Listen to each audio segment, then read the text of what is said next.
Bismillahirrahmanirrahim. Assalamualaikum warahmatullahi wabarakatuh. Perkenalkan, nama saya Nur Nadila Syam dengan NIM O1A1201190 dari kelas D Farmasi. Pada kesempatan kali ini saya akan mempresentasikan tentang senyawa fenolik dan flavonoid. Untuk yang pertama yaitu ada definisi dari senyawa fenolik, yaitu senyawa fenolik merupakan senyawa yang dihasilkan oleh tumbuhan sebagai respon terhadap stres lingkungan. Senyawa ini berfungsi sebagai perlindungan terhadap sinar UVB dan kematian sel untuk melindungi DNA dari dimerisasi dan kerusakan. Nah, selanjutnya ada definisi dari senyawa flavonoid. Senyawa flavonoid ini merupakan bagian atau kelompok senyawa dari fenolik. Flavonoid adalah suatu kelompok senyawa fenol terbesar yang ditemukan di alam. Senyawa-senyawa flavonoid terdapat pada semua bagian pada tumbuhan. Tumbuhan tinggi seperti bunga, daun, buah, kayu, akar, biji, dan kulit kayu. Flavonoid ini termasuk senyawa fenolik alam yang potensial sebagai antioksidan dan mempunyai bioaktivitas sebagai obat. Manfaat dari flavonoid ini antara lain untuk melindungi sekitar atau melindungi struktur sel, meningkatkan efektivitas vitamin C, antiinflamasi, mencegah keropos tulang, dan sebagai antibiotik. Selanjutnya ada klasifikasi dari senyawa fenolik. Klasifikasinya dapat ditinjau dari jalurnya atau jalur biosintesisnya.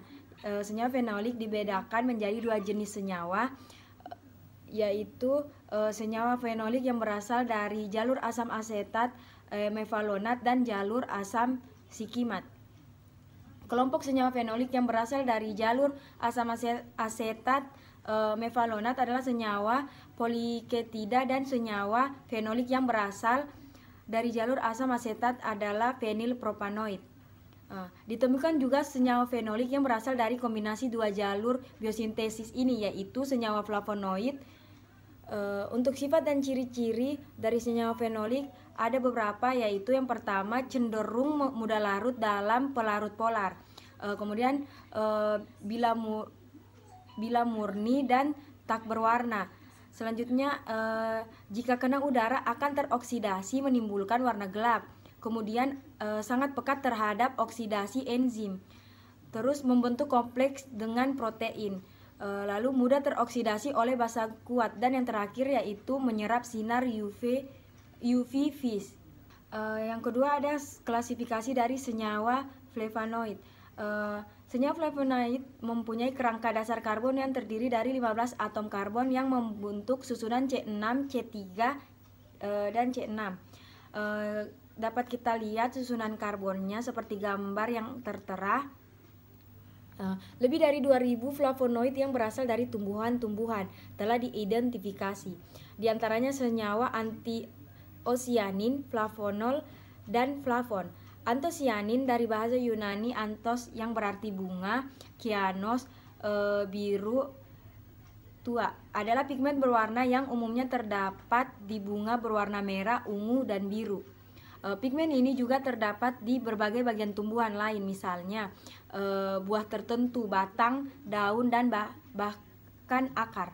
Flavonoid sebagian besar terhimpun dalam vakuola sel tumbuhan, walaupun tempat sintesisnya ada di luar vakuola.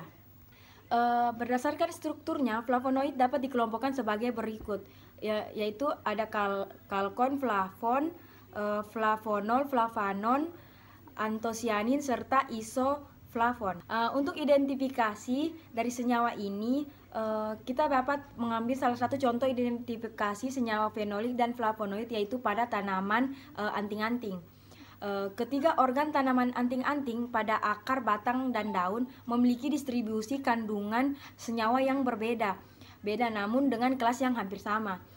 Golongan flavonoid yang berhasil teridentifikasi dari ketiga organ tersebut antara lain isoflavon, valvon, flavanol, flavanon, dihidroksiflavanol, klakon, dan juga antosianidin. Selanjutnya ada proses biosintesis. Sedikit dijelaskan, biosintesis senyawa fenolik dapat melalui dua jalur, yaitu jalur asam sikimat dan jalur asam malonat. Pada jalur asam sikimat digunakan dalam sintesis kelompok tanin yang dapat terhidrolisis dan senyawa-senyawa berbasis asam amino fenilalanin, misalnya lignin. Untuk jalur asam malonat memanfaatkan asetil CoA sebagai bahan utama. Meskipun bukan merupakan jalur utama, namun senyawa intermediate dibutuhkan dalam sintesis berbagai MS dengan penggabungan produk senyawa intermediate dari jalur asam sikimat. Misalnya dalam pembentukan kelompok flavonoid atau tanin yang mudah terhidrolisis. Mungkin itu saja yang dapat saya jelaskan. Mohon maaf bila ada kurang. Saya ucapkan wabillahi taufiq wal hidayah. Wassalamualaikum warahmatullahi wabarakatuh dan terima kasih.